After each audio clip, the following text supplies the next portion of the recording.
des mondes possibles du XXIe siècle et je les ai intitulés 1,5, 2, 3 ou 4 degrés, voulant dire par là le degré de réchauffement depuis la période pré-industrielle et ce degré de réchauffement que nous observerons peut-être au cours du XXIe siècle. J'essaie de faire mon écran. Voilà. Alors, je vous propose le cheminement suivant. Tout d'abord, je vais revenir, mais rapidement, sur l'expérience inédite que nous sommes tous en train de vivre. Après, j'évoquerai brièvement le réchauffement planétaire en 2020. Et puis, je présenterai ce réchauffement sous deux formes, une vision assez classique que vous avez certainement déjà vue, et puis une vision complémentaire, peut-être un petit peu moins classique. Ensuite, je parlerai des mondes possibles du XXIe siècle, donc les 4 degrés de réchauffement dont j'ai parlé. Et puis surtout, je passerai la plupart de mon exposé à parler des incertitudes et j'essaierai d'interroger en fait ce mot d'incertitude et d'essayer de vous montrer que les incertitudes auxquelles on fait face dans la question du réchauffement climatique sont en fait de nature assez différente. Donc voilà pour ce que je vous propose. Alors tout d'abord, l'expérience inédite, je suis allé un peu vite. Alors l'expérience inédite, on peut la montrer très simplement à partir de ce qu'on appelle l'évolution des concentrations du dioxyde de carbone dans l'atmosphère. Et on doit ces observations à un homme que vous voyez en haut à droite qui s'appelle Charles Keeling, qui est un Américain, qui était basé à San Diego et qui, le premier en 1958, a eu l'idée d'aller mesurer directement dans l'atmosphère. Alors c'était à l'observatoire d'Hawaï, au sommet du volcan Mauna Loa, la concentration du dioxyde de carbone. Et c'est la plus longue série directe d'observations de dioxyde de carbone qu'on a au jour d'aujourd'hui. Donc, vous voyez donc sur ce graphique ici, sur l'axe horizontal, les années de 1958 à aujourd'hui. Donc, là, j'ai pris la figure qui a été faite le 3 mai 2021, donc tout récemment. Et puis, sur l'axe vertical, vous avez la concentration du dioxyde de carbone en unités qu'on appelle ppm, parties par million, mais peu importe. Donc, on voit qu'en 1958, on était vers 310 ppm et qu'au jour d'aujourd'hui, on est le 3 mai 2021 à 419,41 ppm. Alors, il faut savoir que lors de la période pré-industrielle, dont je vais reparler par la suite, qui pour moi, je vais la caractériser comme étant les 50 années entre 1850 et 1900, la concentration en dioxyde de carbone était de l'ordre de 280 ppm. Donc, si vous faites la différence entre, disons 420 au jour d'aujourd'hui et 280, on est à 140. Et puis, si vous regardez ce que 140 représente par rapport à 280, qui était donc la concentration du dioxyde de carbone pendant la période pré-industrielle, c'est la moitié. Donc, en fait, on a, depuis la période pré-industrielle, en 150 ans, on a augmenté de 50% la concentration de dioxyde de carbone. Alors, pourquoi est-ce que c'est inédit? Alors, c'est inédit sur au moins 800 000 ans. Alors là, c'est la même série, c'est toujours sur l'axe vertical les concentrations en dioxyde de carbone, en partie par million. Par contre, c'est toujours le temps sur l'axe horizontal ici, mais alors l'unité n'est plus du tout la même, c'est plus l'année, c'est les milliers d'années. Donc, le présent est à droite, ici, 2021 est tout en haut, nous sommes ici, tout en haut du graphique. Et puis, vous voyez qu'au cours des 800 000 dernières années, il y a eu des grandes variations, liées en particulier à l'alternance des périodes glaciaires interglaciaires, dues notamment aux variations de l'orbite terrestre autour du Soleil. Et puis, ce que vous voyez, c'est qu'autour de ces variations, depuis donc 800 000 ans, on a oscillé en gros entre 180 et 280. Et donc, vous voyez que ce pic que nous connaissons depuis l'ère pré-industrielle, donc au cours des 150 dernières années, est totalement inédit par rapport à tout ce qu'on a pu observer au cours des 800 000 ans. Alors, les observations, donc pour les derniers 60 années, ce sont des observations directes, et après, les observations sont des observations indirectes à partir des carottes de glace faites dans les glaces antarctiques en particulier. Et on peut même étendre cette période à un peu plus long. On sait en fait au jour d'aujourd'hui que ces concentrations sont inédites depuis plusieurs millions d'années et qu'on ne les retrouve que dans des périodes extrêmement anciennes, par exemple le Pliocène, où la configuration de la Terre était extrêmement différente. Donc, c'est toujours bien d'avoir en tête ce caractère totalement inédit. Donc, on fait une expérience, donc on n'a pas d'analogue dans le passé. Et donc, bien évidemment, il est très difficile de savoir comment les choses vont évoluer. Et c'est là tout l'enjeu des sciences du climat, c'est d'essayer, sans avoir d'analogue observationnel dans le passé, d'essayer de comprendre et puis d'essayer d'anticiper les changements à venir. Alors, le réchauffement depuis l'époque pré-industrielle, alors ça, je vais d'abord vous le montrer sous sa forme classique. Donc, ça, c'est une carte d'observation de température à la surface de la Terre. Donc, vous avez l'hémisphère nord en haut, l'hémisphère sud. Les zones en grisé, donc en particulier l'Antarctique et les glaces antarctiques, sont des zones où, en fait, on n'a pas assez d'observations, en particulier avant 1900 et même un petit peu après. Et donc, on n'est pas capable de déterminer précisément le degré de réchauffement depuis la période pré-industrielle. Donc, l'unité ici, c'est en degrés. On va donc de zones froides avec des refroidissements de moins de 2 degrés possibles jusqu'à des réchauffements de 2 degrés et plus. Alors, si on regarde cette carte, donc en fait, ça, c'est le réchauffement en 2020 par rapport à une moyenne de ces 50 années, donc 2050-1900.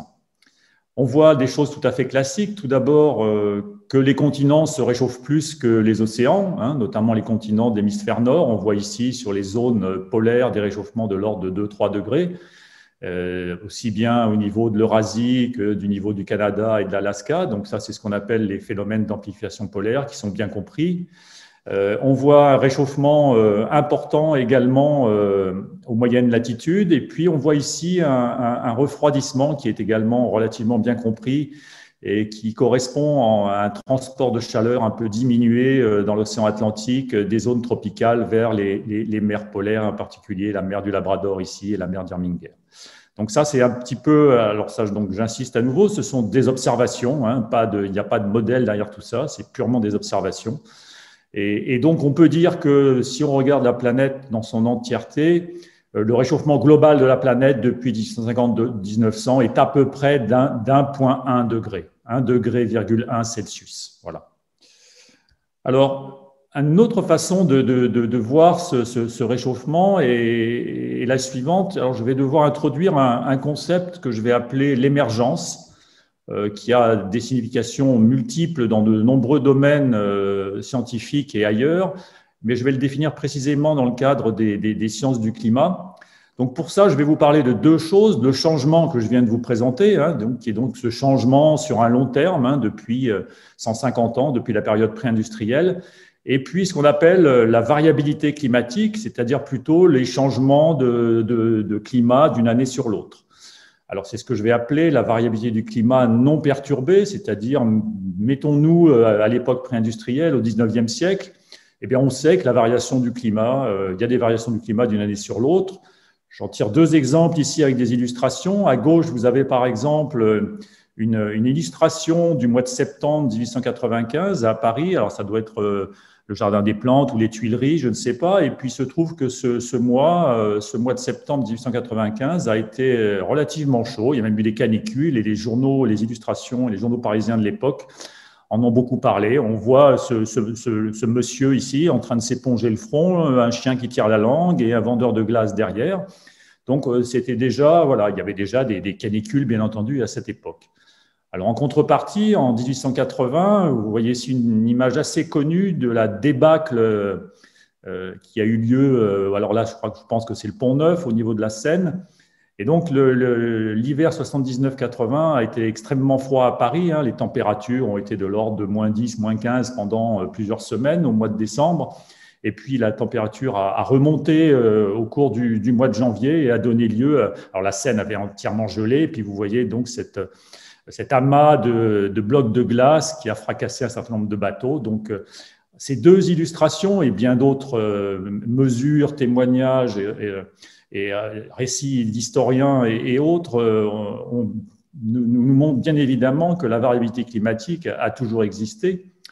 Et donc, ça va me permettre d'introduire ce que j'appelle l'émergence. Et l'émergence, ça va tout simplement être le changement climatique depuis 150 ans, donc la première carte que je vous ai montrée, et que je vais diviser par la variabilité, c'est-à-dire les changements de climat d'une année sur l'autre. Donc, autrement dit, quand ce diagnostic, cette mesure changement divisé par la variabilité, on comprend bien que si j'ai des valeurs importantes de l'ordre de 2 ou 3, ça veut dire que le changement est d'une amplitude beaucoup plus importante que ceux que les gens ont vécu au XIXe siècle en termes d'alternance de périodes un peu plus chaudes, un peu plus froides. Alors, on peut le quantifier précisément si par une expérience de pensée, on se transforme en un être humain vivant au XIXe siècle. En gros, si, je vais vous montrer la carte après, c'est pour ça que je vous donne là les clés pour la lire. Si cette valeur d'émergence est inférieure à 1, c'est une année tout à fait normale pour quelqu'un qui vit au XIXe siècle. Si cette valeur d'émergence est comprise entre 1 et 2, on dira que c'est une année inhabituelle pour cet être du XIXe siècle. Donc, en gros, c'est une année qui se produit à peu près une fois tous les 6 ans.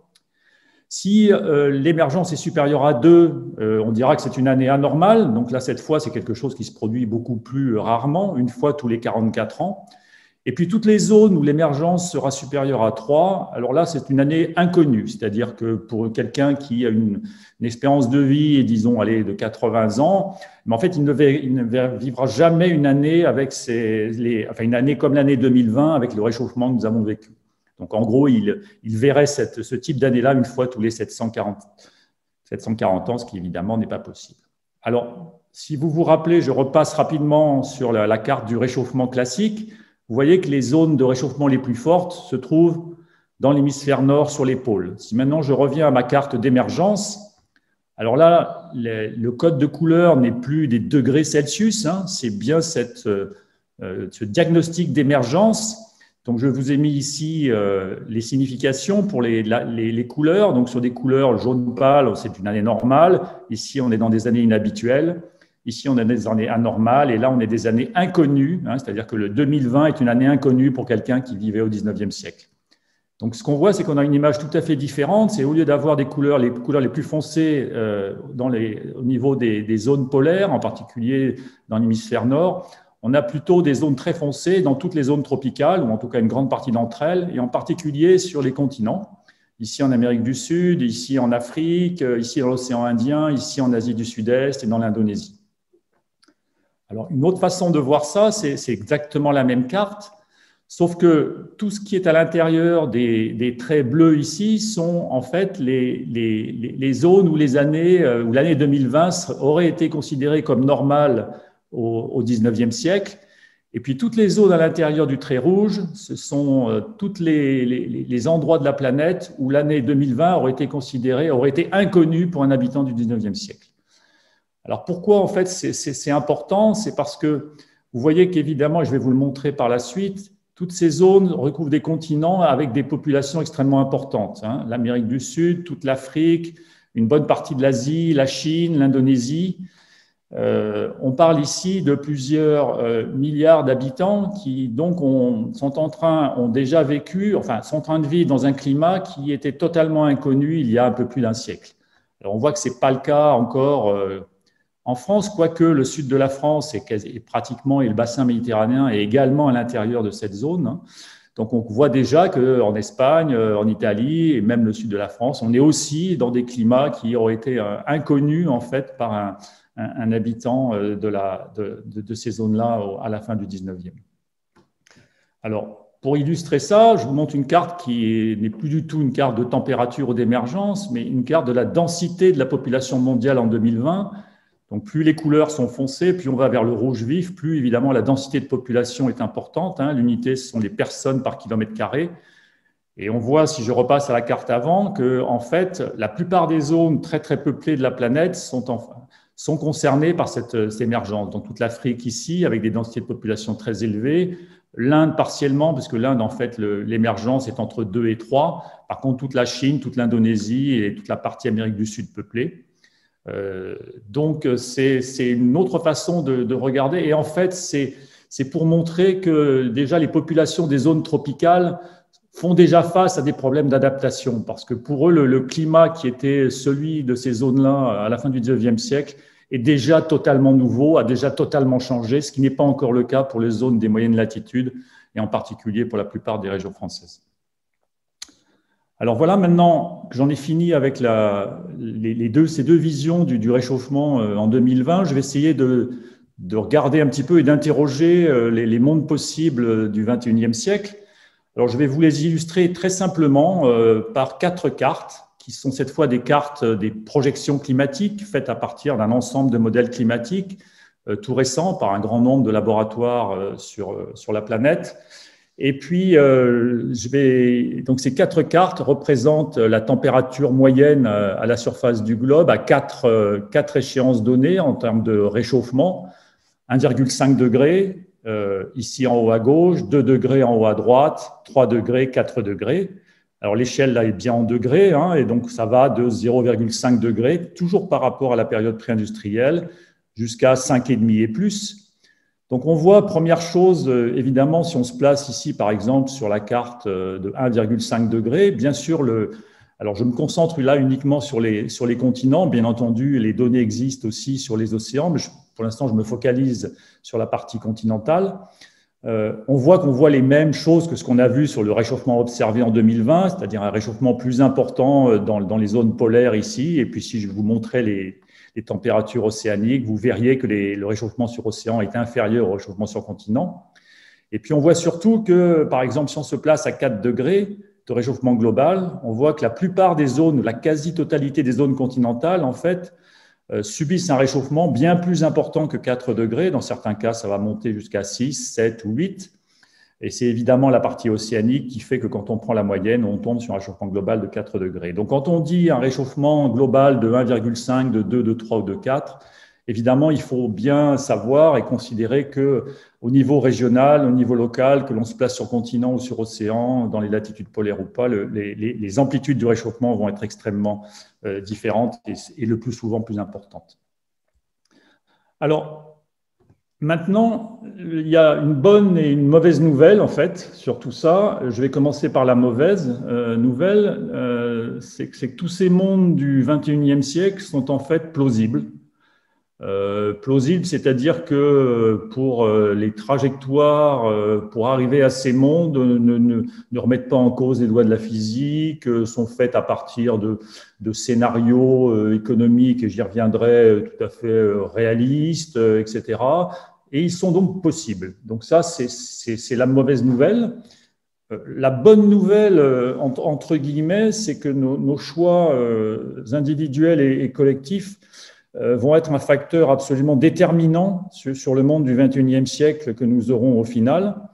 Alors évidemment, bonne si nous choisissons le meilleur, c'est-à-dire d'arriver à limiter le réchauffement à 1,5 degré depuis la période pré-industrielle, ou pour le pire, si nous allons vers des réchauffements de l'ordre de 4 degrés, et comme je l'ai dit précédemment, dans beaucoup d'endroits sur la planète, ce sera bien plus important que 4 degrés. Alors, pour aller un peu plus loin, il me faut maintenant passer par une interrogation, interroger cette notion d'incertitude. Alors souvent, on dit nous sommes des êtres rationnels, cette incertitude, c'est quelque chose qui nous est étranger, mais en fait non, pas du tout. La définition de l'incertitude, alors en prenant des choses tout à fait classiques dans les dictionnaires, choses incertaines, mal connues, qui prêtent au doute, choses imprévisibles. Les écrivains français comme Pierre Loti, les lendemains remplis d'incertitudes. Si on l'applique à l'état d'une personne incertaine qui est prise d'anxiété, de doute, etc. Et puis ce fameux mot de Blaise Pascal, l'être humain, ce cloaque d'incertitude et d'erreur. Donc on voit bien qu'en fait, non, l'incertitude, elle est consubstantielle à l'être humain et bien évidemment, elle joue un rôle très important dans cette question du changement climatique. Et c'est ça que je vais essayer maintenant de vous décrire et d'illustrer. Alors, il y a classiquement 3 sources d'incertitude qu'on considère dans ces questions de changement climatique. Alors, je vais utiliser d'abord des mots de jargon et puis évidemment, je vais expliciter ce que je veux dire par là. Donc, la première, c'est ce qu'on appelle l'incertitude stochastique. La deuxième, c'est l'incertitude épistémique. Et la troisième, c'est l'incertitude réflexive. Alors, je vais brièvement passer sur les 2 premières et puis je vais m'arrêter jusqu'à la fin pratiquement de la conférence sur ce que j'appelle l'incertitude réflexive, qui est en fait l'objet principal de ce que je voudrais vous dire ce soir. Alors, l'incertitude stochastique, c'est une incertitude qu'on connaît maintenant depuis plusieurs dizaines d'années, depuis les travaux, alors au début du siècle, de Poincaré en France et de Lorentz aux États-Unis dans les années 50, c'est que le système climatique est en fait un système chaotique. Alors, par système chaotique, qu'est-ce qu'on veut dire? On veut dire un système qui est sensible, très sensible à ses conditions initiales. Donc, en fait, en mécanique classique, on s'attend à ce que quand on refait 2 fois la même évolution d'un système en partant de la même condition initiale, on obtient la même trajectoire. Alors, c'est vrai, mais alors, il suffit de changer un tout petit peu les conditions initiales, mais de manière totalement infinitésimale pour qu'en fait, les trajectoires soient très différentes. Et c'est le cas pour la prévision du temps. C'est d'ailleurs pour ça qu'on a ce qu'on appelle la prévision d'ensemble. Vous avez maintenant des coefficients de confiance sur la prévision du temps. Mais en fait, le même genre de choses s'applique au climat, pas aux mêmes échelles de temps, hein, sur des échelles de temps décennales, voire multidécennales. Donc, le même système soumis aux mêmes émissions de gaz à effet de serre, si avec un modèle de climat, on change très légèrement les conditions initiales et qu'on fait une simulation du 21e siècle, on n'aura pas tout à fait la même trajectoire. Alors, cette incertitude, elle est surtout importante aux échelles régionales et décennales. Elle est en fait assez faible, voire très faible à l'échelle globale. Donc, nous, on va beaucoup là s'intéresser au réchauffement global et donc je ne vais pas trop en reparler par la suite, mais évidemment, s'il y a des questions, j'y répondrai. Alors, elle a une caractéristique, c'est qu'en fait, elle est irréductible, c'est-à-dire aucune mesure, aucune découverte scientifique, etc., ne pourra réduire cette incertitude. Elle sera toujours présente. Et puis, on sait également que son degré de prévisibilité est assez faible. Alors, ce qui fait qu'évidemment, pour les questions d'adaptation et aux échelles locales, pour un pays, une ville, il faut bien évidemment la prendre en compte. Parce que si on a un réchauffement, on sait qu'il pourra toujours être un peu plus important ou un peu moins important à une échelle de temps donnée. La deuxième source d'incertitude, qui est une source assez classique, hein, c'est ce qu'on appelle l'incertitude épistémique. Elle est tout simplement liée au fait que nous avons une connaissance imparfaite des phénomènes, et là, en l'occurrence, des phénomènes qui régissent l'évolution du climat, et en particulier quand on contraint ce climat avec des émissions anthropiques de plus en plus importantes. On peut la caractériser de manière un petit peu schématique par un seul paramètre qu'on appelle dans le jargon des climatologues la sensibilité climatique. Et là, vous avez l'acronyme anglais ECS, donc Equilibrium Climate Sensitivity. En fait, ce paramètre, il correspond à quoi? Il correspond à un réchauffement qu'on obtiendrait si on doublait la concentration de CO2 depuis la période pré-industrielle. C'est-à-dire, en la période pré-industrielle, on était avec des concentrations de 280 parties par million. Eh bien, si à l'aide de modèles climatiques plus ou moins simples, plus ou moins compliqués, on peut regarder l'évolution de la température. Si on est à 2 fois cette concentration, c'est-à-dire au lieu d'être à 280, on est à 560. Et puis, alors, on peut calculer en fait le réchauffement. Et alors, il se trouve que depuis plus d'une quarantaine d'années, pendant une quarantaine d'années, l'intervalle, l'incertitude sur cette valeur-là qui est très importante, puisque un météorologue américain, Jules Charney, qui a dirigé un rapport demandé par l'Académie des sciences américaines en 1979, concluait déjà, alors qu'on était au début de la modélisation climatique, que cette gamme de valeurs de la sensibilité climatique pouvait aller de 1,5 à 4,5. Et puis, presque 35, 40 ans plus tard, en 2013, dans son 5e rapport, le GIEC avait à peu près la même gamme, alors que la science climatique a évidemment énormément progressé. Alors, pourquoi est-ce que tout ça s'est resté, ça n'a pas beaucoup bougé? Parce qu'en fait, c'est extrêmement compliqué. Ça met en jeu des phénomènes extrêmement divers, des phénomènes océaniques, les nuages, les glaces de mer, etc. Et que l'histoire a montré que réduire l'intervalle, réduire l'incertitude sur ce paramètre est très difficile. Alors, tout récemment, une étude avec énormément de collègues internationaux et français en 2020 a permis de faire une petite avancée Alors, petite avancée avec à la fois une bonne et une mauvaise nouvelle. La bonne nouvelle, c'est que l'incertitude a été réduite. On est maintenant à des valeurs entre 2,6 et 4,1 degrés. La mauvaise nouvelle, c'est que l'intervalle, la partie basse de l'intervalle était de 1,5, ce qui veut dire que si on doublait le CO2, on ne réchauffait que de 1,5. Eh bien non, maintenant, la meilleure estimation pour la partie basse de l'intervalle, c'est 2,6. Donc 2,6, c'est plus chaud qu'1,5. Alors, en contrepartie, on a réduit un petit peu la partie haute, mais dans ce papier, j'y reviendrai un peu à la fin, les auteurs du papier disent ne pas pouvoir exclure totalement des sensibilités climatiques plus élevées. Donc ça, c'est une incertitude que plus de recherches dans le futur, plus d'observations, une meilleure compréhension des phénomènes et des mécanismes pourraient permettre de réduire encore. Mais bien évidemment, pour l'instant, elle est encore avec nous. C'est-à-dire qu'on ne sait pas si aujourd'hui que si on double la concentration de CO2, est-ce qu'on a à l'équilibre un réchauffement de l'ordre de 2 degrés ou plutôt un réchauffement de l'ordre de 4 degrés ou de 3 degrés. Donc ça, c'est une incertitude qui pour l'instant reste avec nous.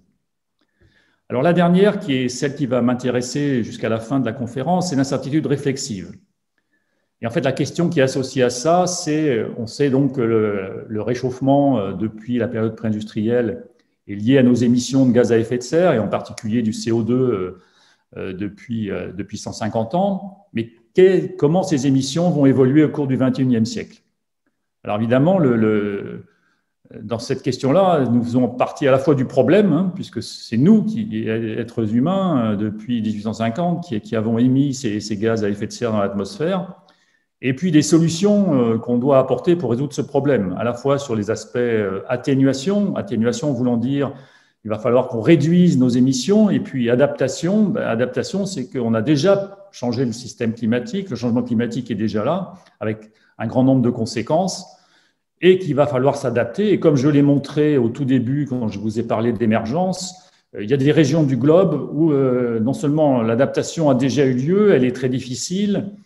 Un exemple rapide tiré de l'actualité, il y a c'est l'année dernière ou il y a 2 ans, il y a eu une vague de chaleur en Inde avec des températures de l'ordre de 50 degrés. Vous vous rappelez peut-être des images des entreprises étant obligées de mettre les travailleurs au repos pendant la journée parce que les températures étaient juste impropres pour pouvoir travailler correctement.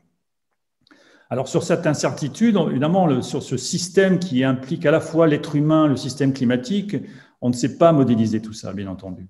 Enfin, on sait le représenter, mais on ne peut pas faire de prévision. On n'est pas du tout dans une démarche de prévisionniste du temps qui va faire demain, après-demain, etc. On n'est pas dans un cadre déterministe. Alors, la seule chose qu'on peut faire et qu'on fait depuis très longtemps et qu'on continue à faire, c'est d'explorer des futurs possibles avec des scénarios qui sont plausibles, mais sur lesquels on est incapable de pouvoir donner une probabilité. Donc, on explore les possibles, on explore les trajectoires sans pouvoir leur donner de probabilité. Alors, c'est ce qu'on appelle pour les scénarios récents, les scénarios SSP en anglais. Alors, sur quoi sont basés ces scénarios? Sur tout un tas de paramètres. Je vous les ai mis en bas à droite de l'écran. Donc, la croissance économique, les projections sur la démographie, la population du monde, les modes de vie et les comportements, le progrès technologique, le taux d'urbanisation sur la planète, les inégalités et leur évolution au cours du XXIe siècle, le degré de globalisation, la coopération des pays ou le manque de coopération entre les pays. Et en fait, on essaye d'écrire un certain nombre d'histoires à partir de tous ces paramètres et qu'on décline en 5 grandes familles. Alors, je vais juste décrire 2 de ces familles, ce qu'on appelle le SSP1, qui est ce qu'on appelle le scénario soutenable, qui est c'est la seule famille qui permet, et je vais y revenir par la suite, éventuellement de limiter le réchauffement à des valeurs inférieures à 2 degrés ou inférieures à 1,5 degré. Et puis, par exemple, un autre scénario beaucoup plus grave, qui est un scénario de rivalité régionale qu'on appelle le SSP3. Alors, je vais juste vous lire rapidement les caractéristiques telles qu'elles sont données dans les papiers qui ont travaillé. Donc, le SSP1, comment se traduit-il? Forte coopération internationale, priorité donnée au développement durable, amélioration des conditions de vie et préférence des consommateurs pour des biens et services respectueux de l'environnement, peu intensifs en ressources et en énergie. Voilà, c'est un petit peu les caractéristiques, le narratif du SSP1. Maintenant, le SSP3, donc là, un scénario de rivalité régionale, résurgence des nationalismes, développement économique lent, persistance des inégalités et des conflits régionaux. Les pays sont guidés par des préoccupations en matière de sécurité et de compétitivité. Ils se concentrent sur les problèmes nationaux, voire régionaux, et sur les enjeux de sécurité alimentaire et énergétique. Faible priorité internationale pour la protection de l'environnement, qui se dégrade fortement dans certaines régions. Donc on voit bien que dans le cas ici, vous avez ici l'échelle de température qui est atteinte à la fin du siècle, hein, de l'ordre de 0 jusqu'à 5 degrés. Dans le cas du SSP1, on est à peu près voilà, dans des réchauffements encore de l'ordre de 1,5 et le SSP3, on est dans des réchauffements de l'ordre de 3,5, etc. Il y a même d'autres scénarios. Enfin, voilà. Donc, on explore les futurs possibles à l'aide de ces scénarios. Chacun de ces scénarios produit après des émissions de gaz à effet de serre ou des concentrations qu'on utilise après avec les modèles de climat pour regarder l'évolution de l'ensemble des paramètres climatiques. Alors, je vais maintenant m'intéresser aux scénarios, et en particulier ceux qui sont dans le SSP1 et qui sont en accord avec les accords de Paris de 2015. Donc, je rappelle quand même l'article 2 des accords de Paris, hein, qui ont été signés par un très grand nombre de pays, parce que c'est très important, contenir l'élévation de la température moyenne de la planète nettement en dessous de 2 degrés par rapport au niveau pré-industriel, et en poursuivant l'action menée pour limiter l'élévation de la température à 1,5 degré par rapport au niveau pré-industriel, étant entendu que cela réduirait sensiblement les risques et les effets des changements climatiques. Alors, à la suite de ces accords, les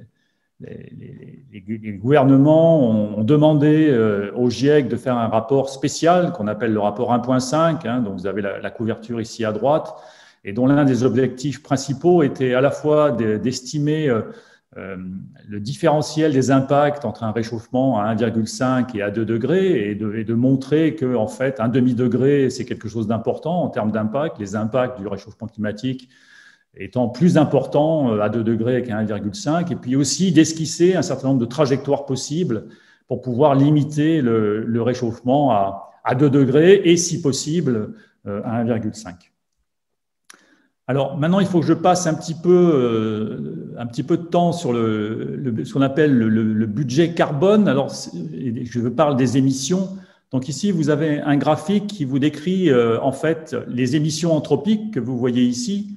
Donc il y a 2 sources principales ici, hein, tout ce qui est combustible fossile, industrie, toutes les activités humaines. Et puis il y a également tout ce qui a trait au changement d'occupation des sols, la déforestation, etc. Alors, les unités ici sur les émissions de CO2, c'est en milliards de tonnes de carbone par an. Donc, on voit que si on fait la somme de ces 2 émissions anthropiques, 2 sources d'émissions, on est à 35 d'un côté, à peu près à 5 de l'autre, on arrive à un total d'émissions anthropiques de l'ordre de 40 milliards de tonnes par an. Hein, c'est une moyenne à peu près sur une période récente, sur les 10 dernières années, grosso modo. Alors, ces émissions anthropiques de dioxyde de carbone, en fait, elles ne restent pas toutes dans l'atmosphère parce qu'il y a la présence de ce qu'on appelle les puits de carbone qui sont ici sur la partie droite de la figure. Alors, il y a un puits océanique, donc ça veut dire qu'une partie de ces émissions est recapturée par l'océan et une autre partie est recapturée par la biosphère continentale. Mais, alors déjà, donc la nature nous rend un grand service, puisque au lieu de laisser 40 milliards de tonnes de carbone chaque année dans l'atmosphère, elle en recapture à peu près la moitié.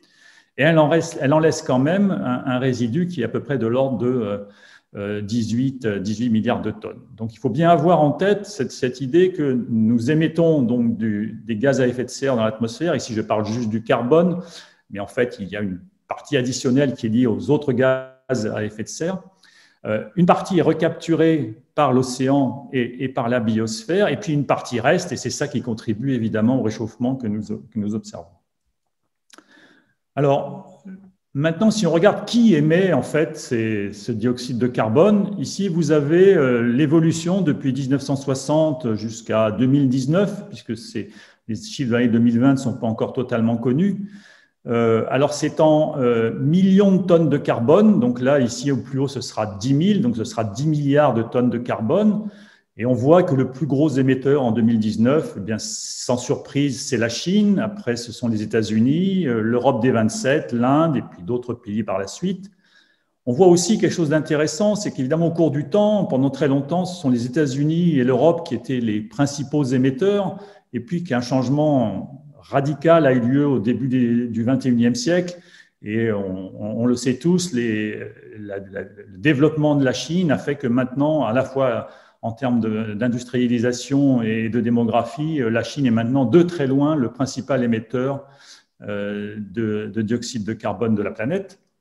Alors, on peut regarder ça d'une autre manière ici. Ce sont un petit peu les mêmes chiffres, mais les axes ont changé. Donc là, c'est toujours les émissions. La taille des ronds ici vous donne l'importance de la population pour chacun des pays. Donc, on voit tout de suite que les deux ronds les plus importants, donc les deux pays les plus peuplés, sont l'Inde et la Chine.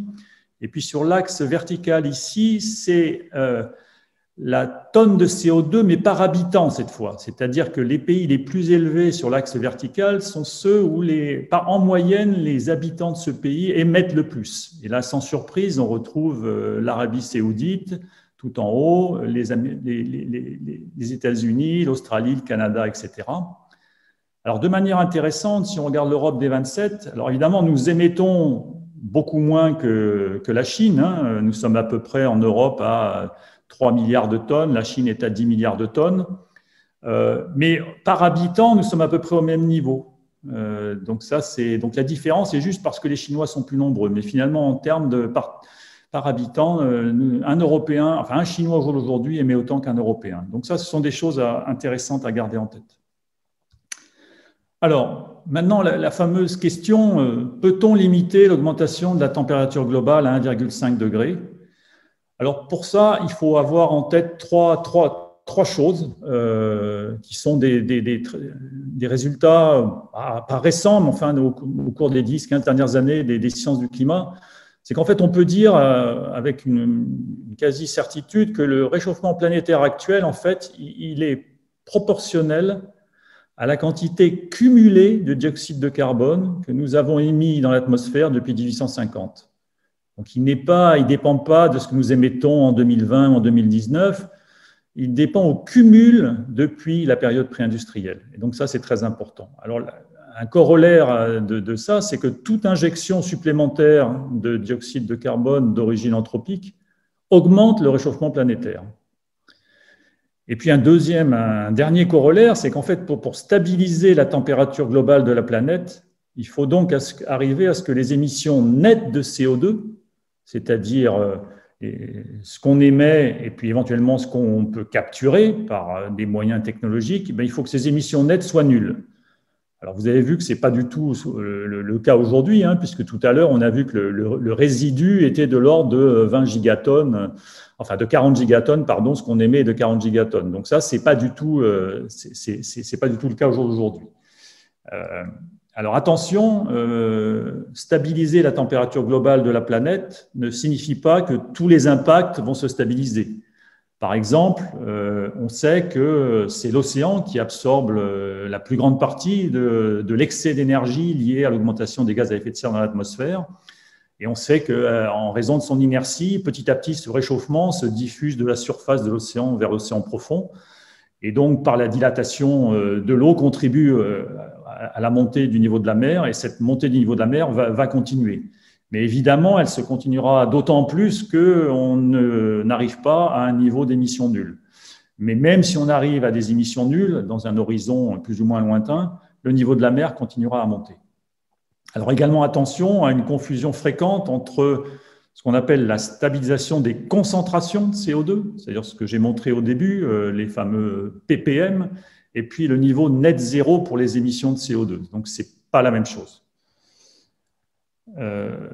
Alors, au rythme actuel du réchauffement, l'amplitude est de l'ordre, sur les dernières décennies, de 0,2 degrés par décennie. En gros, on estime que si on continue au rythme actuel, le 1,5 degré sera atteint autour de l'année 2050. Comme je vous l'ai dit précédemment, donc pour stabiliser la température globale de la planète autour de 1,5, il faudra donc qu'en 2050, nos émissions de CO2 soient nulles.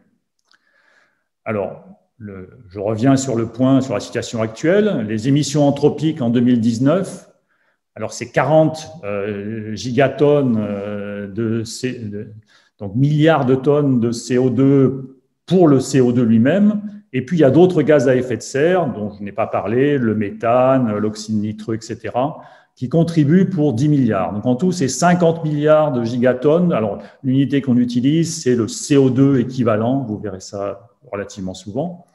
Donc, au jour d'aujourd'hui, nous émettons chaque année 50 milliards de tonnes de CO2 par an. Alors, en 2020, qu'est-ce qui s'est passé? On a eu, comme nous le savons tous, la Covid. Et la Covid a réduit à peu près de 7% ces émissions. Donc, au lieu d'avoir 50 gigatonnes de CO2 équivalent, on a eu à peu près entre 46 et 47. Et donc, c'est quelque chose d'intéressant parce qu'en fait, on peut calculer que si on voulait effectivement arriver à des émissions nulles en 2050, il faudrait en fait avoir le même type de réduction chaque année. C'est-à-dire, chaque année, il faudrait réduire nos émissions d'à peu près 6 à 7%. Alors, cela dit, ça, c'est si les politiques qui sont mises en œuvre actuellement par les États ne changent pas. Alors, on va essayer de regarder ensemble quels sont les engagements actuels, ce qu'on appelle les NDC en anglais, Nationally Determined Contributions, des différents États. Et on va regarder un petit peu où ça nous emmène. Alors, ça, ici, vous avez un thermomètre, en gros. Donc, ce thermomètre donne l'augmentation de la température globale de la planète depuis l'époque pré-industrielle. Alors, nous sommes ici, à peu près, donc, comme je vous l'ai dit, à 1,1 degré. Les accords de Paris sont ici, à 1,5. Alors, où est-ce que, si on continue les politiques actuelles, celles qui existent au jour d'aujourd'hui, en fait, on va vers un réchauffement qui est de l'ordre de 3 degrés à peu près, avec une plage d'incertitude assez importante liée aux incertitudes dont j'ai parlé précédemment. Avec des engagements officiels d'un certain nombre de pays, et en particulier ceux qui ont été qui viennent d'être prononcés lors du sommet climat convoqué par Joe Biden, on est à des choses, à un réchauffement de l'ordre de 2,4 à peu près. Et puis, si on prend en compte non seulement les engagements officiels, mais un certain nombre de déclarations de pays du monde, dont ce que j'appellerais un optimisme débridé, on est plutôt à 2 degrés. Alors, on est encore loin des 1,5. Il nous reste encore quelque chose à gagner. Et il faut bien aussi garder à l'esprit que tout ça, ce sont des déclarations. Et que bien évidemment, il faut que ces déclarations soient suivies des faits. Donc, par exemple, la déclaration du président américain qui est de diminuer ses émissions de 50% quasiment par rapport à l'année 2005 pour les États-Unis, il reste encore à faire le travail pour que ça soit effectivement le cas. Donc, bien garder, bien considérer la différence entre des déclarations et puis après les politiques qui doivent être mises en œuvre le plus rapidement possible pour arriver aux objectifs qui ont été fixés. Alors en fait, on sait par ailleurs que pour arriver aux émissions de CO2 nulles en 2050, ça implique des changements très importants. Alors pêle-mêle, c'est d'abord accroître l'efficacité énergétique dans tous les secteurs, électricité, transport, infrastructure, logement, agriculture, industrie, et évidemment partout à la surface de la planète, pas juste dans les pays du Nord. C'est augmenter massivement l'utilisation des énergies renouvelables et travailler sur les problèmes d'intermittence, de transmission, de réseau, de distribution et puis de stockage. C'est électrifier en gros tout ce qui est possible, et donc véhicules, chauffage, climatisation, tout ce qui est industrie à basse température. C'est aussi, bien évidemment, un changement des comportements individuels et collectifs. Et puis, c'est travailler sur les autres gaz à effet de serre, pas uniquement le CO2. Et d'ailleurs, travailler sur ces autres gaz à effet de serre ont d'autres effets bénéfiques, en particulier sur la santé. Donc, de toute façon, c'est quelque chose qui est gagnant-gagnant. Et puis, une des grandes questions, c'est de savoir est-ce qu'il faut avoir recours à développer et mettre en œuvre des procédés de capture et de stockage du CO2.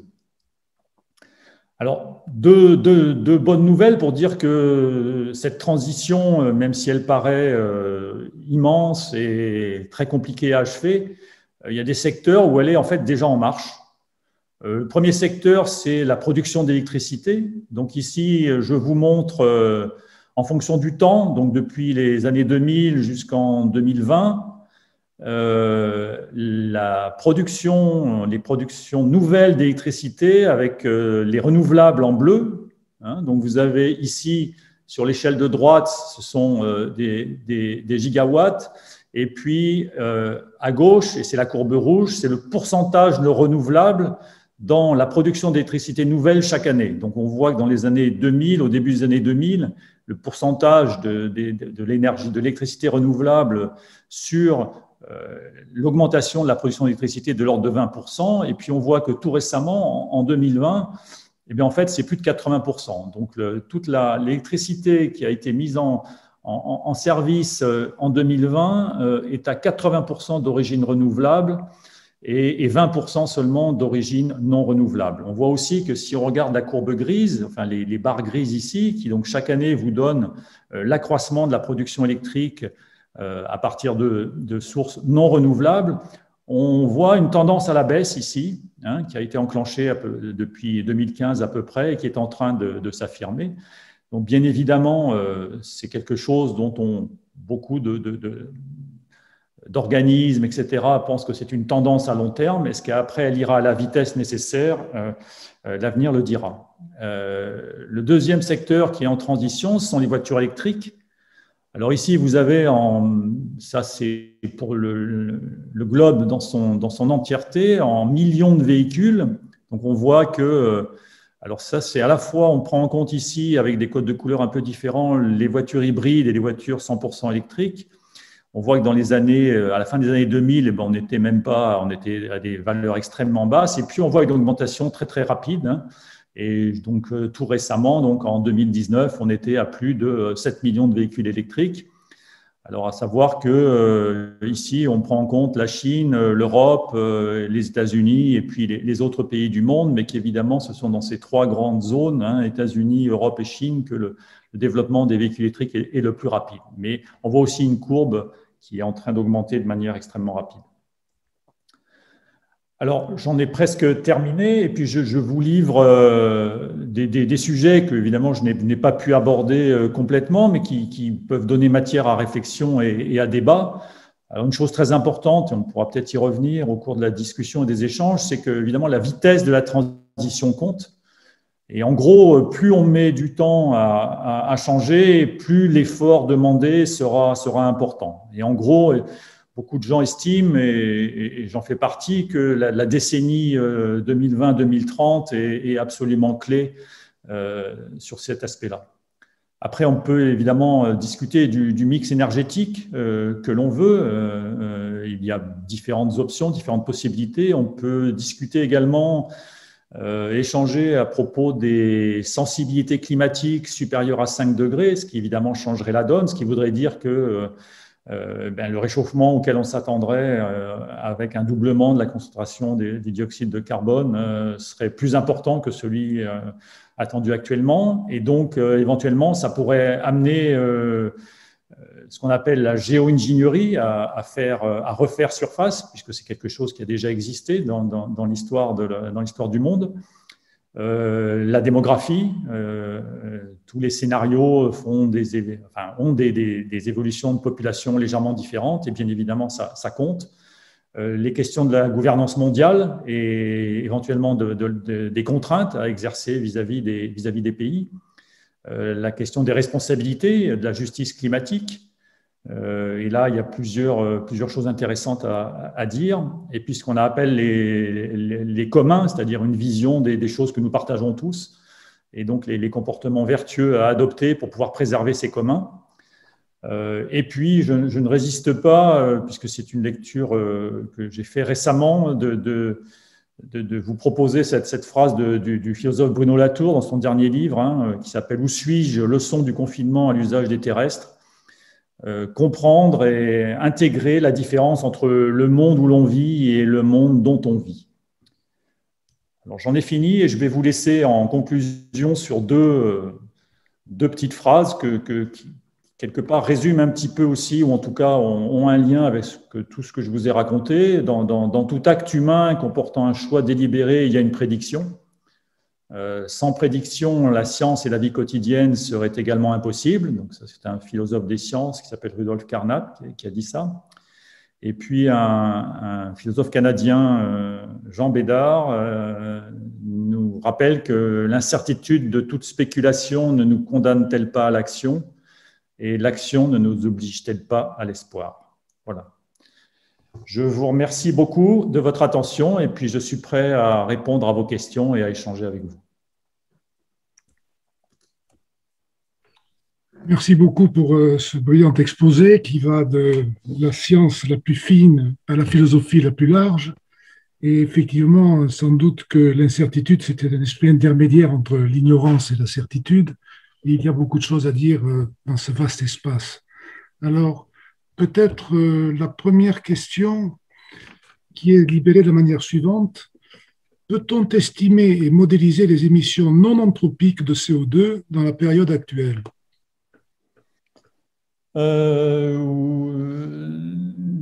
En fait, les émissions non anthropiques, l'émission anthropique vient se surajouter à des flux de carbone très importants, mais entre la biosphère, puisque les stocks qui existent au sein de la biosphère et au sein des océans sont gigantesques.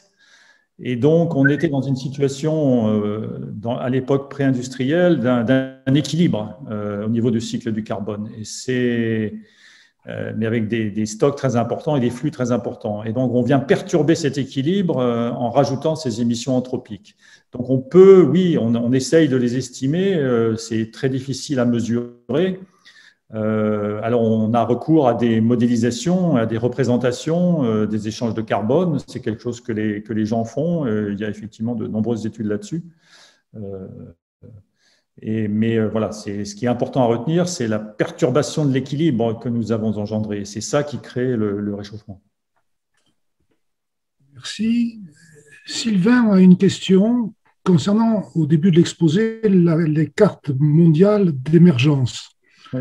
Et la question repose sur l'observation suivante. La zone correspondant approximativement à la forêt amazonienne apparaît en changement fort, E supérieur à 3, alors que cette région est d'une part peu peuplée et que par ailleurs il y a une biosphère extrêmement forte qui devrait suggérer une inertie importante du système. Quels sont vos commentaires par rapport à cette observation? Oui, alors évidemment, l'aspect population ici n'intervient pas véritablement puisque le CO2 émis se mélange dans l'atmosphère et est relativement bien mélangé, donc peu importe à la limite l'endroit où il est émis, hein, de toute façon. En revanche, pourquoi est-ce qu'on a des valeurs d'émergence fortes? Alors, il faut se poser la question de, voilà, quand on a une émergence qui augmente, on a un numérateur et un dénominateur finalement. Et donc, l'idée, c'est de se dire, en fait, le rapport peut augmenter parce que le numérateur augmente ou parce que le dénominateur diminue, est plus faible, ou les deux choses. En fait, le réchauffement lui-même sur cette zone-là n'est pas très important. Mais en fait, la variabilité non plus n'est pas très importante. C'est-à-dire que le changement d'une année à l'autre, en particulier dans les zones tropicales, cette variabilité d'une année sur l'autre est en fait relativement faible et beaucoup plus faible que ce qu'on peut observer à nos latitudes ou à des latitudes polaires, où là, le réchauffement est important, mais la variabilité est aussi plus importante. Donc l'émergence, c'est véritablement le rapport des deux. Et il faut absolument considérer l'aspect variabilité pour comprendre en fait ces cartes d'émergence. Donc en général, dans la zone tropicale, le changement est plus faible, mais la variabilité est aussi beaucoup plus faible, ce qui fait que l'émergence est plus importante. Alors peut-être une question qui complète l'observation précédente concernant le capital forestier de l'Amazonie. La question vient de Christophe. Est-ce qu'une reforestation massive aurait un impact significatif sur l'absorption du CO2 ? Oui, absolument, puisque c'est une des façons naturelles, entre guillemets, enfin pas totalement naturelles, mais en tout cas qui n'a pas recours à des processus industriels et qui permettrait… Alors, ça pose la question de l'évolution des puits de carbone hein, dans le futur. Je vous ai dit qu'aujourd'hui, en gros, les puits de carbone naturels, océaniques et continentaux reprenaient à peu près la moitié de ce que nous émettions. Il y a un certain nombre de phénomènes qui pourraient faire penser que ces puits de carbone pourraient être moins efficaces à l'avenir. Par exemple, on sait que le puits de carbone continental, donc celui par exemple lié à la forêt amazonienne, pourquoi il est là? Tout simplement parce que la teneur élevée en CO2 dans l'atmosphère augmente la photosynthèse et donc la capture de CO2. Mais bien évidemment, dans un climat où des perturbations climatiques telles que des épisodes de sécheresse très intenses, des canicules, viendraient affecter fortement la végétation, ce puits de carbone pourrait en fait, ce puits de carbone continental pourrait diminuer, voire même dans certains scénarios, pourrait même presque s'inverser. Alors on n'en est pas encore là, heureusement, espérons que ce ne soit pas le cas, mais c'est certain que la destruction de la forêt amazonienne n'est en tout cas pas une bonne nouvelle, et donc toute reforestation de ces espaces-là est évidemment à souhaiter le plus rapidement possible. On continue une question posée par Samy à 8h50. Elle est géopolitique, celle-là. Ah, ok. Dans le calcul de la production de CO2 par habitant pour chaque pays, la Chine et l'Europe sont au même niveau. Mais l'Europe a délocalisé ses industries polluantes. En d'autres termes, elle exporterait sa pollution. Quels sont les commentaires que vous inspire cette observation? Non, je suis d'accord avec Samy. Hein. Voilà, donc là, je ne pense pas que cette figure qui vient d'un groupe de scientifiques hein, qui font ces atlas-là intègre ces choses-là, mais il y a d'autres données qui permettent effectivement, alors sur lesquelles il faut, voilà, il y a des calculs, bon, c'est pas si facile à faire en fait, hein, les émissions indirectes, mais on sait que bien sûr qu'elles existent et qu'elles sont très importantes, et donc il est fort probable que, mais je ne sais pas si entre les Chinois et nous, ça va nécessairement inverser les choses. Donc, enfin voilà, mais bien sûr, c'est un point très important. Alors, Samy, qui ne préjuge pas des relations Sino-France, poursuit sa question. Il suggère qu'il faudrait calculer la production de CO2 par habitant par rapport à la consommation de ces habitants en incluant les transports pour ramener les produits de Chine. Et là, le résultat serait très différent. Alors, ce calcul existe-t-il? Il existe certainement sous diverses formes, avec des valeurs probablement relativement différentes, donc avec une incertitude importante. Je ne me rappelle plus, j'ai lu des choses là-dessus, effectivement, mais voilà, c'est… Alors on peut, oui, on peut regarder, la plupart de ces marchandises arrivent par transport maritime ou par avion. Alors en fait, les émissions seraient d'ailleurs plus importantes par le transport maritime que pour l'aviation. Mais bien sûr, on peut intégrer ce genre de choses, en tout cas de manière approchée. Après, arriver à avoir une valeur exacte, il y aura bien sûr des barres d'erreur, mais je pense que ce calcul a déjà été fait. Donc, en allant fouiner sur Internet, on devrait arriver à trouver des choses. Mais il faut toujours regarder des sources différentes et comparer, et puis essayer de faire son propre calcul. Pas si facile. Alors, est-ce qu'on peut imaginer un jour être porteur, chacun pour ce qui nous concerne, d'un équipement qui nous permettrait de calculer notre propre empreinte carbone individuelle? Je pense que ce serait une excellente idée. Hein. Au jour d'aujourd'hui, en France, en 2021 aujourd'hui, mais je crois que l'estimation datait de 2019,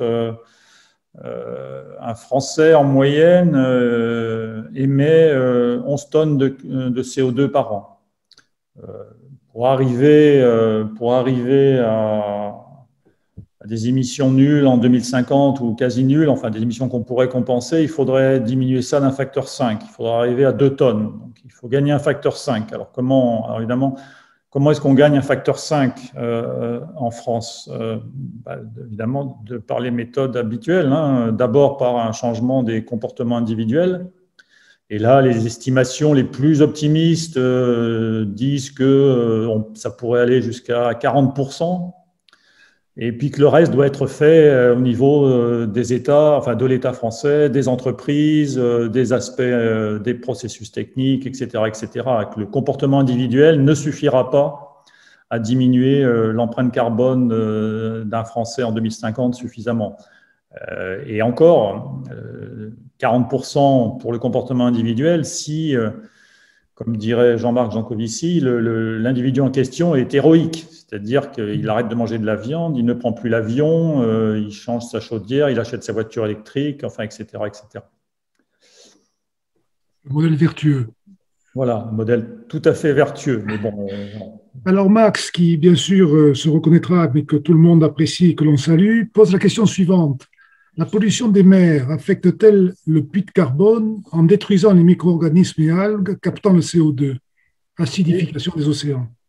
Oui, absolument. Donc, le puits de carbone océanique, il y a deux mécanismes principaux. Hein. Le premier, c'est simplement une différence de pression partielle du CO2 entre l'air et la mer. La pression partielle du CO2 est plus importante dans l'air. Donc, il y a un phénomène en physique qu'on appelle un phénomène de diffusion. Hein. On va de le réservoir le plus dense vers le réservoir le moins dense, donc c'est ce qu'on appelle la solubilité du carbone dans l'eau de mer. Et puis il y a ce qu'on appelle la pompe biologique, qui est effectivement liée aux végétaux et aux petits êtres qui sont dans l'océan et qui sont dans l'océan profond et qui remontent dans un certain nombre de zones océaniques, hein, dans les phénomènes qu'on appelle d'upwelling.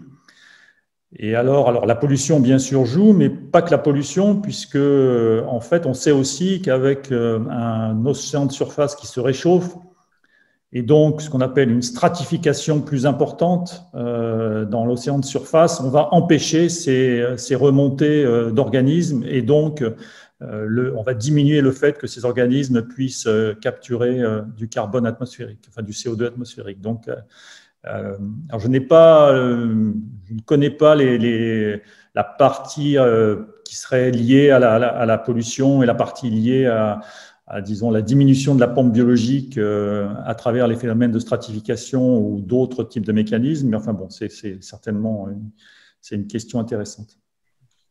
Hélène s'interroge et s'inquiète beaucoup sur les conséquences qu'on pourra qualifier de sociales des perspectives qui nous sont évoquées ce soir, et elle craint l'accroissement de la misère, les migrations forcées, les injustices dans tous les sens, sans se faire d'illusions sur les explosions de colère et de violence qui finissent toujours par provoquer des excès d'injustice. Est-ce que cette vision des choses est recevable et est-ce qu'elle peut être pour partie maîtrisée? Vaste question. Disons, je n'ai pas. Enfin, c'est une question complète, très intéressante, très difficile. Je suis climatologue, donc là, je n'ai pas de légitimité particulière pour essayer de faire, pour répondre précisément à la question. Je partage je partage ces inquiétudes, je partage je partage ces interrogations.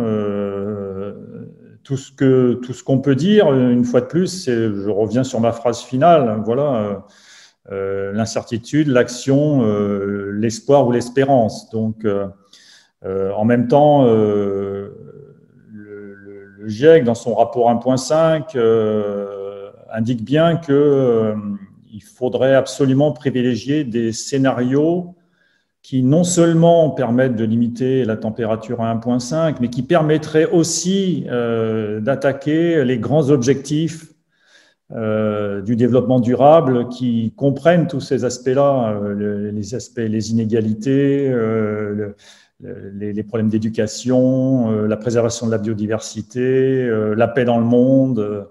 Et donc, le GIEC prône en tout cas auprès des gouvernements l'ensemble de ces comportements vertueux. Donc, il faut espérer que voilà, que nous, tous ensemble, gouvernants et citoyens, nous arrivions à œuvrer pour aller dans cette direction-là. Alors, entre gouvernants et citoyens, il y a ceux qui savent et ceux qui cherchent, c'est-à-dire ceux que vous incarnez ce soir. Alors, vous allez sans doute aller à la COP26 à Glasgow.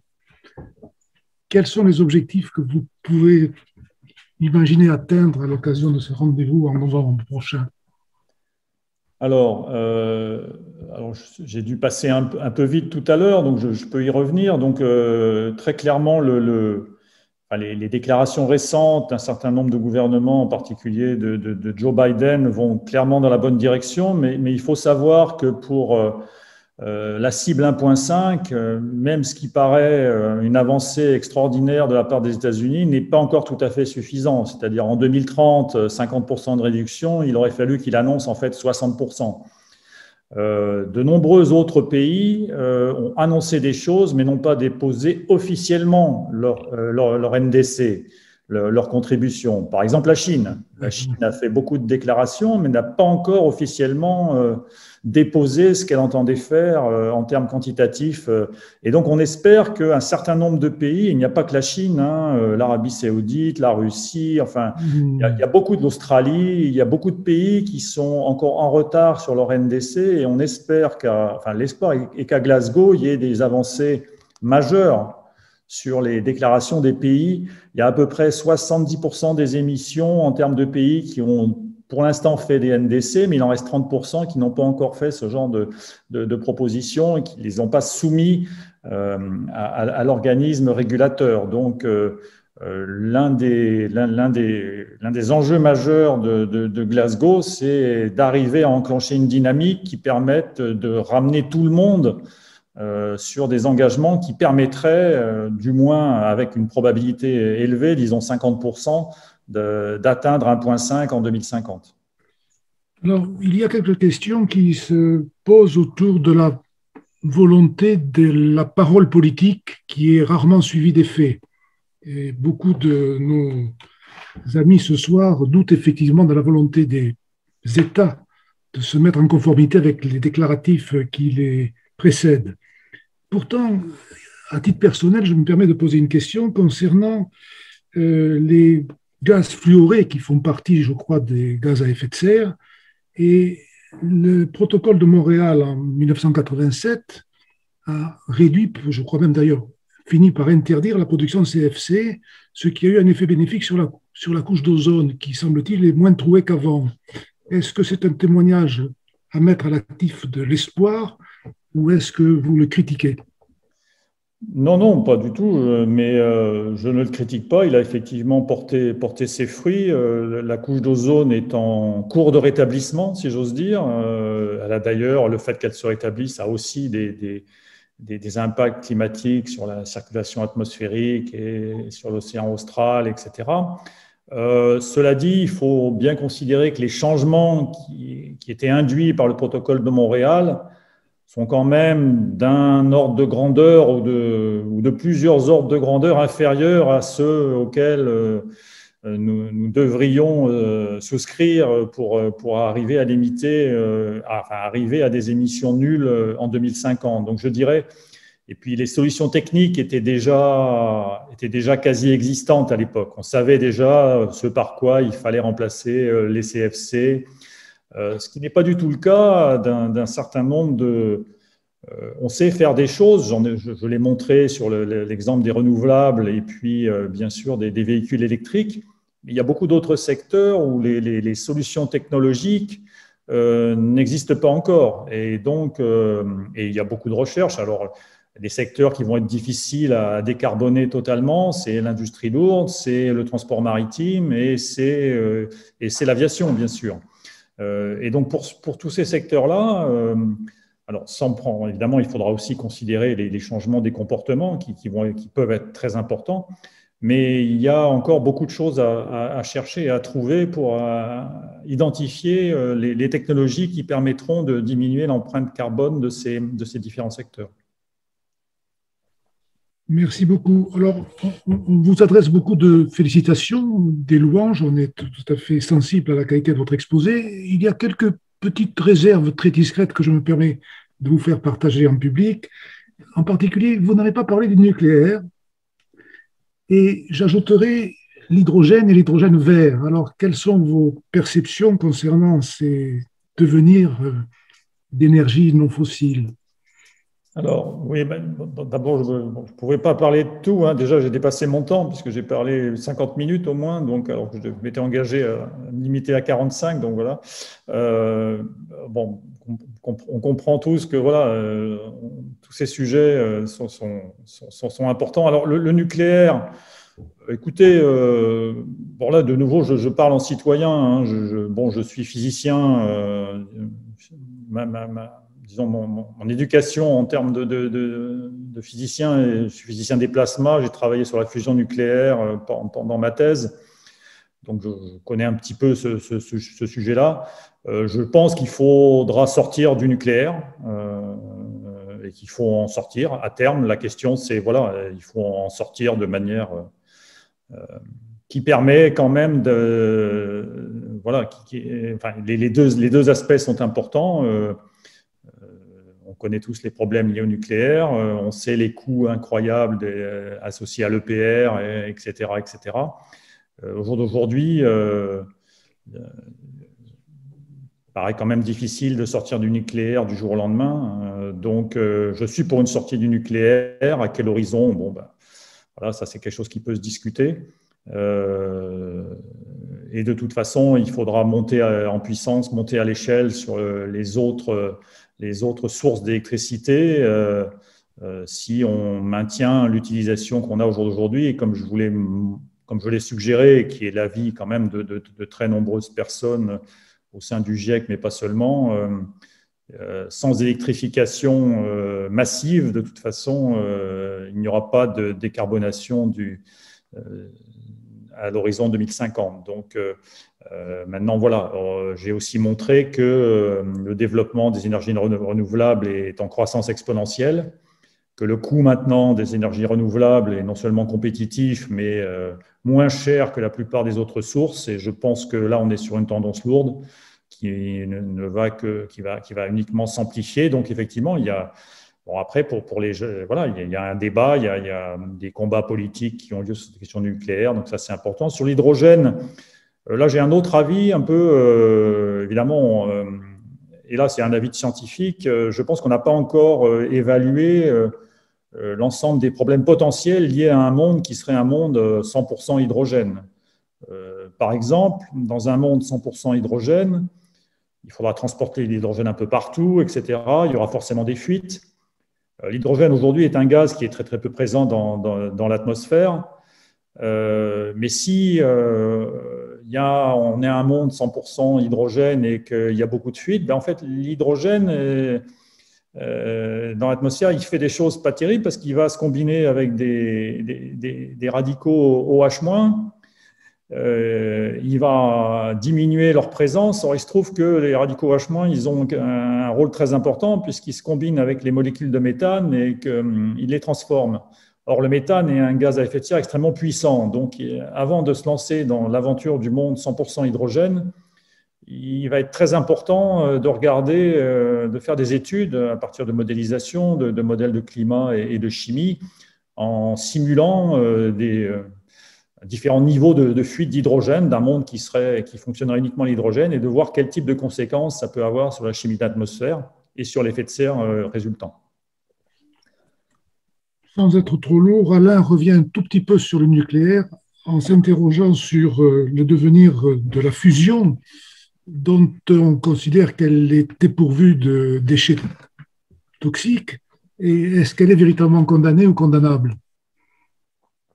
Alors, on parle là alors il y a deux types de fusion, hein, mais j'imagine qu'Alain parle de la fusion par tokamak, donc ce qui est en cours depuis déjà pas mal d'années, à ITER, à Cadarache en France, hein, qui est un consortium international avec les États-Unis, le Japon, enfin tout un tas de pays qui travaillent sur le confinement magnétique à l'aide de tokamak.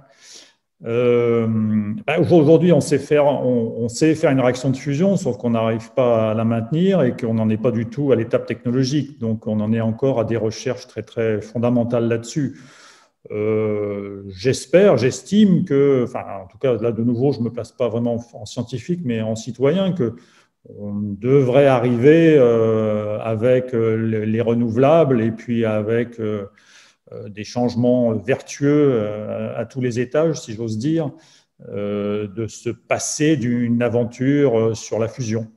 Maintenant, est-ce que, voilà, je ne connais plus vraiment les problèmes de… Alors oui, il n'y a pas les mêmes déchets qu'avec la fission, bien entendu, mais comme on le sait tous, il n'y a pas d'énergie totalement propre. Hein, donc, voilà.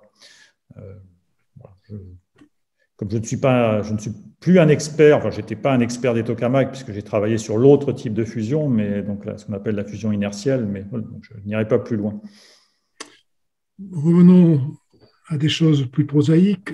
L'élevage des ruminants et l'accroissement induit par la production de méthane, quelle est l'imputabilité dans la gravation des productions de CO2?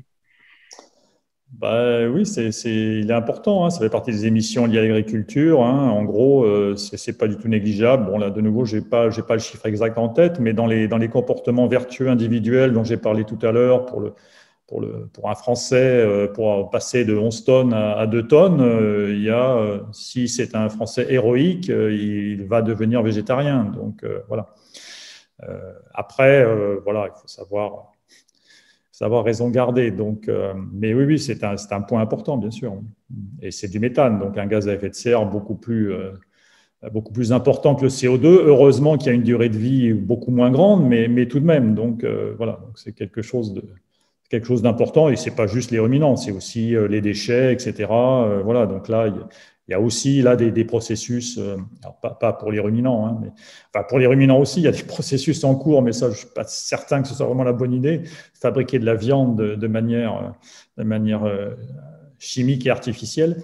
En revanche, sur les déchets, il y a très certainement des technologies à développer et à déployer à des échelles plus importantes qu'au jour d'aujourd'hui. Alors, une prospective anthropologique sous forme de questions posée par Max, le même Max que précédemment. Pensez-vous qu'il y a une chance de voir poindre dans la jeune génération des politiques ravalées, politiques au sens, je pense, des hommes, mais pas les politiques ravalées, à l'opposé des grands prêtres de la croissance infinie, capables de faire monter un débat sérieux sur un avenir à reculons, décélérer chez les nantis, rééquilibrer une humanité encombrée? Alors, pour faire simple, est-ce qu'il faut être déclinologue pour s'opposer à la croissance exponentielle de la consommation, de la production de CO2? Non, non, non, je pense pas. Je pense que oui, je pense qu'il y a beaucoup d'espoir dans la jeune génération. Je pense qu'elle nous l'a montré, elle continue à nous le montrer. Je le vois dans les laboratoires tous les jours, en tout cas. En France et ailleurs, ce sont les jeunes doctorants des laboratoires français, parisiens, qui ont commencé à initier la réflexion qu'on appelle Labo 1.5, qui est de dire il n'y a aucune raison que les scientifiques du climat s'abstraient des changements de comportement dont ils prônent par ailleurs la mise en œuvre. Et donc, il y a des réflexions qui ont commencé dans un certain nombre de laboratoires, de plus en plus nombreux, sur l'empreinte en fait, des scientifiques du climat. Et toute cette réflexion a été amenée par la jeune génération. Et donc ça, je pense que c'est une très bonne chose. Et puis, on connaît tous par ailleurs un certain nombre de mouvements voilà, qui sont des mouvements non violents et qui participent aussi à une prise de conscience et à des débats utiles, puisqu'il faut toujours débattre sur les changements à mettre en œuvre. Alors après, on est toujours dans un problème de vitesse, hein, j'y reviens. Hein, donc, et là, en dépit des incertitudes dont j'ai parlé, climatiques cette fois sur l'ECS, etc., on sent bien que voilà, la décennie ou les 2 décennies à venir vont quand même être clés et qu'on peut s'attendre, enfin en tout cas c'est ce que j'espère, je ne fais pas de prédiction, mais en tout cas c'est l'espoir que je vous livre ici, c'est que voilà, ces changements très importants que nous devons mettre en œuvre, cette dynamique, elle se réalise au cours des 10 à 20 années qui viennent. Et donc pour cela, si on en reste au paysage français, un mandat présidentiel, c'est 5 ans, donc 2022, ça nous emmène en 2027, donc pratiquement déjà à la fin de la première décennie. J'encourage en fait tout le monde à aller regarder les programmes des différents candidats et à regarder notamment quelles sont leurs ambitions en termes de réduction d'émissions, pas simplement en 2050, en 2030 et en termes d'actions concrètes, c'est-à-dire pas juste annoncer quelque chose, mais proposer et mettre sur le papier les éléments qui permettent d'arriver aux cibles qui seront proposées. Y a-t-il un sens à parler de développement durable? Est-ce que les deux notions ne sont pas contradictoires? Oui, bon, je vois, oui, je vois l'idée derrière. Donc, après, développement, il ne faut pas tout de suite associer au mot développement des aspects matérialistes, hein. Il y a d'autres façons de se développer, si j'ose dire, hein. La culture, la musique, l'art, la poésie, le sport, etc. Donc, durable, bon, durable, de toute façon, la Terre n'est pas durable, hein. Donc, dans quelques milliards d'années, la Terre disparaîtra. Donc, et le système solaire avec. Donc, oui, je vois ce que vous voulez dire, mais bon, je ne sais pas, peut-être, mais ce n'est pas ça qui va nous faire. Voilà, je suis là plus ce soir dans ouais, une discussion, un échange sur voilà, l'importance du changement, la vitesse, et puis d'essayer voilà, de faire que tout ça se fasse avec d'autres aspects qui ne sont pas forcément les aspects propres aux questions climatiques, mais dont quelqu'un a déjà parlé, les questions d'éducation, d'inégalité, de justice et de paix, bien sûr. Il y a également une question sur les accords de libre-échange.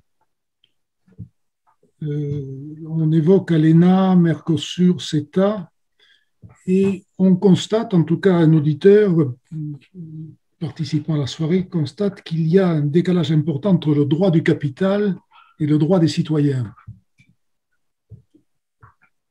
Oui, alors là, je sors. En fait, oui, on s'éloigne un petit peu je sors de mon domaine de compétences, hein. Donc là, ma parole n'a autant de valeur que celle de tous les auditeurs ici. Donc, je n'ai pas voilà, je n'ai pas de. Donc, bon, oui, je suis d'accord. Bon, ça n'évoque pas de réflexion particulière de ma part parce que, bon, je n'ai pas de légitimité particulière à m'exprimer sur ce sujet. Ce dont je pense, c'est qu'effectivement, enfin, à un moment donné, alors si je peux peut-être rebondir sur la question la question des responsabilités et de la justice climatique.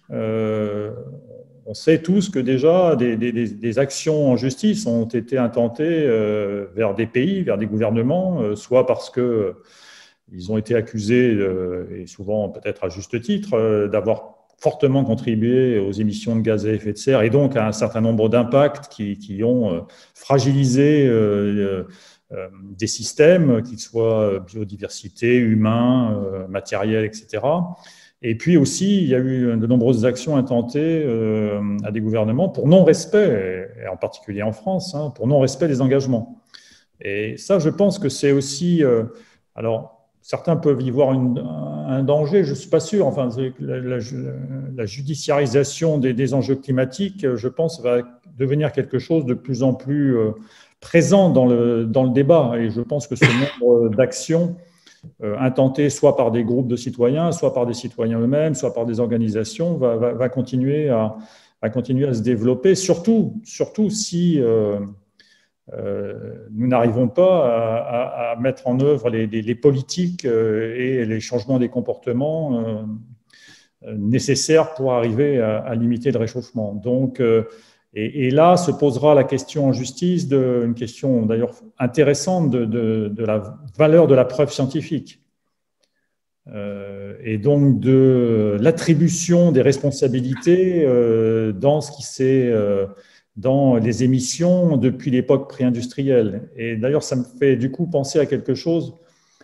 Il y a une question que je n'ai pas, enfin, je suis passé assez vite, mais la référence qu'on prend quand on dit, voilà, tel pays dit En fait, il y a une argument qui dit plutôt que de se passer par rapport au pré-industriel, prenons l'état de référence aujourd'hui. Et puis, déterminons ce qu'il faut faire pays par pays à partir de l'état actuel. Ça, évidemment, c'est un peu dangereux parce que ça pourrait permettre de se débarrasser quelque part du passé faisant table rase. C'est-à-dire, oublions qui a émis pendant 150 ans et puis ne nous occupons que de ce qui se passe maintenant. Alors, l'argument étant que, en fait, on ne sait pas très bien, c'est difficile d'estimer les émissions des gaz à effet de serre au début du XXe siècle, etc., etc. Voilà, mais c'est un argument un petit peu dangereux et duquel il faut se méfier parce que c'est évidemment éliminer les responsabilités d'un certain nombre de pays et qui ont contribué à la plus grande partie des émissions, comme je vous l'ai montré tout à l'heure. La Terre était bleue, elle ne l'est plus. Il faut souhaiter qu'elle ne soit pas cuite. Oui. C'est un peu ça, non? Voilà. Est-ce que les projections climatiques peuvent être accessibles pour justement, au plan régional, se porter un petit peu acteur d'une maîtrise des sujets qui ont été évoqués? C'est-à-dire, est-ce qu'il y a un espace citoyen possible entre le sachant que vous êtes et les politiques dont parfois on doute? Oui, alors un changement important, en particulier dans le prochain rapport qui va sortir, c'est qu'il y aura plusieurs chapitres, et c'est une nouveauté en fait, il y aura plusieurs chapitres qui seront sur les aspects régionaux des changements. Alors ça avait commencé un petit peu dans le 5e rapport en 2013, mais c'était très ténu, et là cette fois dans le rapport qui va sortir donc à la fin du mois de juillet, il y aura plusieurs chapitres sur les aspects régionaux. Donc je vous encourage d'une part, à aller évidemment regarder le résumé pour décideurs, où il y aura des choses sur ces aspects régionaux. Et puis, si vous êtes intéressé, à aller lire les différents chapitres. Il y en a un, par exemple, sur les événements extrêmes, et puis un autre un petit peu sur les aspects méthodologiques, ou comment est-ce qu'on passe du global au régional. Voilà. Donc là, je ne peux rien dévoiler d'autre en termes de résultats, mais ça, ce sont des choses qui sont connues et sur lesquelles je peux évidemment communiquer. Après, des espaces intermédiaires, il en existe de nombreux. Je dois bien reconnaître que c'est un maquis dans lequel il est parfois difficile de se déplacer et de trouver la lumière. C'est un objectif d'un certain nombre de collègues, et moi je m'inscris dans cette démarche d'essayer d'arriver à des choses oui, plus faciles. Après, il y a de plus en plus de sites qui ne sont pas forcément des sites de laboratoire, mais des sites dans lesquels participent un certain nombre de scientifiques. Et si vous regardez les crédits d'un certain nombre d'illustrations que j'ai montrées ce soir, à chaque fois, je mets les sources et les sites web. Et vous trouverez là un certain nombre, beaucoup d'éléments qui peuvent nourrir votre réflexion. Et donc, voilà, je vous encourage à aller regarder ces sites. Alors, après, comme je l'ai dit quand j'ai parlé d'incertitude, des aspects régionaux et locaux, du coup, l'incertitude stochastique vient jouer un rôle important, ce qui fait que, en fait, on est vraiment dans une démarche comme en prévision du temps. On fait ce qu'on appelle des approches probabilistes. On est obligé d'utiliser des ensembles de projections et pas juste de dire voilà, le réchauffement en France sera de 2 degrés. Non, on est obligé parce que pour quelqu'un qui veut s'adapter, qui a, je ne sais pas, mettons un gestionnaire de barrage, il a besoin de savoir toute la gamme des possibles, en fait, pour pouvoir mettre en place l'adaptation nécessaire pour que son barrage puisse continuer à fonctionner, que ce soit en période d'étiage extrême ou au contraire de pluie surabondante. Donc, si l'incertitude stochastique vient jouer un rôle important à l'échelle régionale et aux échelles de temps, disons, de l'ordre de 10-20 ans, ce qui est le cas, il faut évidemment prendre en compte toute la gamme des possibles et pas juste… Donc, en fait, cette incertitude, on cherche vraiment à l'estimer le mieux possible. On ne cherche pas à la réduire, elle est irréductible. En revanche, son niveau exact, lui, il demande de faire des recherches et c'est un des sujets très actuels de la recherche en ce moment. Euh, Autour du couple incertitude-complexité, est-ce que l'on peut modéliser le climat et est-ce que l'intelligence artificielle permet justement d'aborder cette notion de modélisation du climat entre incertitude et complexité?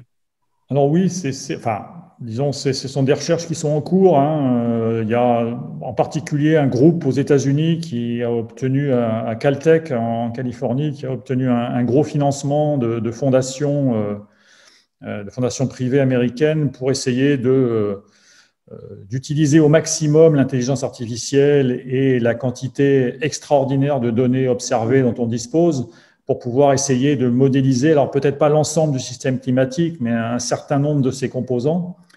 Euh, bon, l'avenir n'est pas, les dés ne sont pas jetés sur ça. Est-ce que ça va effectivement permettre d'améliorer les choses? Je pense que, enfin, mon avis personnel, mais une fois de plus, là, je ne prétends pas du tout détenir la vérité, hein, l'histoire est en train de s'écrire sur ces questions-là.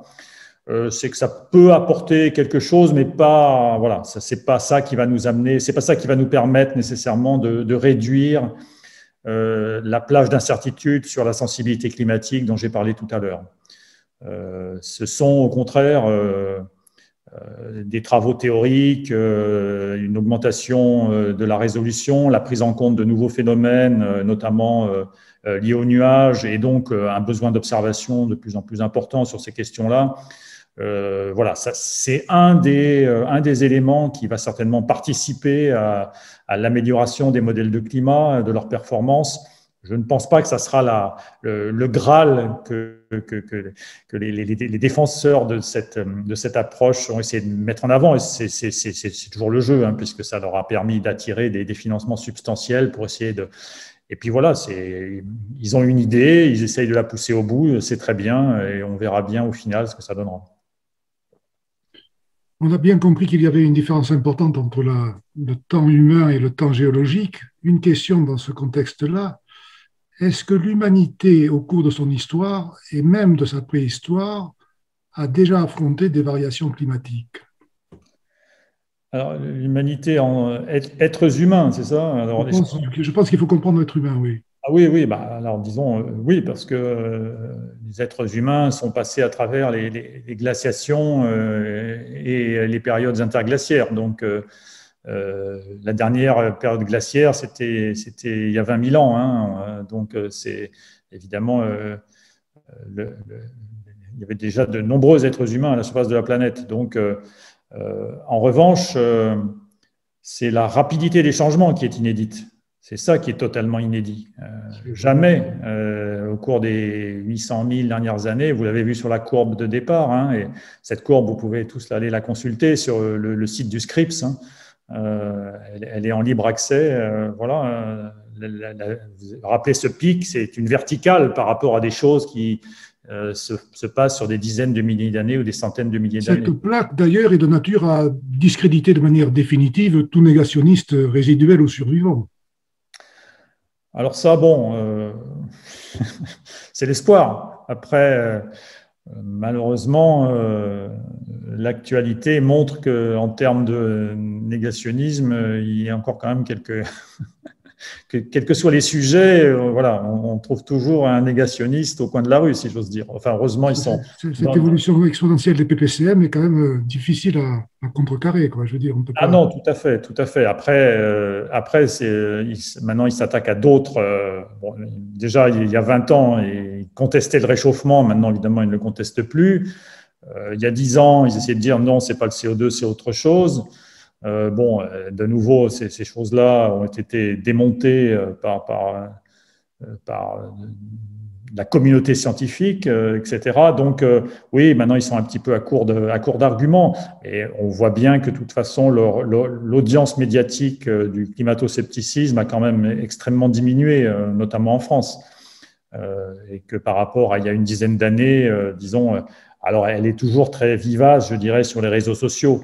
Mais bon, personnellement, les réseaux sociaux, c'est pas un endroit où je passe beaucoup de temps. Donc, voilà. Bon, comme il y a toujours un nombre important, plus de 100 participants à notre soirée, on peut considérer que la conversation peut durer encore quelques instants. Quelques questions complémentaires. Quid des impacts du numérique et de l'Internet des objets connectés, bien sûr, sur la production de gaz à effet de serre? Oui, absolument. Il y a une contribution, hein, c'est très clair. Alors, alors justement, je parlais tout à l'heure des labos 1.5, donc des initiatives au sein d'un certain nombre de laboratoires de recherche pour essayer d'estimer un petit peu les émissions liées à l'activité de recherche, en tout cas en sciences du climat. Alors, il se trouve que quand même le premier poste, c'est quand même les missions, c'est quand même les voyages, malgré tout, et que l'aspect informatique passe, et là est présent, hein, bien entendu, hein, mais passe un peu derrière. Cela dit, je connais déjà plusieurs exemples de collègues. Alors, je vais vous raconter ça. Donc, c'est un collègue qui avait fait un certain nombre qui avait soumis un papier à des reviewers, comme il se fait évidemment dans toute branche de la science. Et ce papier, c'est un papier sur de la modélisation. Et donc, ils avaient fait un certain nombre d'expériences avec un modèle numérique très coûteux. Et puis, un des reviewers leur a dit bon, ben, ce serait bien, mais c'est bien votre papier, mais quand même, vous n'avez pas exploré totalement les sensibilités. Donc, je recommande des révisions de ce papier et je vous demande de faire de nouvelles expériences numériques. Et ce collègue français, du coup, a réfléchi et s'est dit, en fait, dans sa réflexion, il a pris en compte le coût carbone associé à ces nouvelles simulations. Comme je l'ai dit, c'était des simulations très coûteuses. Et donc, il a pesé le pour et le contre. Est-ce que l'apport à mon papier de ces nouvelles simulations, est-ce que j'estime que ça vaut la peine par rapport au coût carbone que ça va engendrer de faire tourner ce modèle pendant plusieurs années, etc., etc. Et en fait, il a décidé que ça n'en valait pas la peine, que ce que ça pourrait amener de plus à son papier était en fait relativement mineur finalement. Alors, il était du coup peut-être en désaccord avec le reviewer, hein, la personne qui a reviewé le papier. Et donc, il a expliqué ça dans sa réponse. Alors, le papier a été du coup refusé.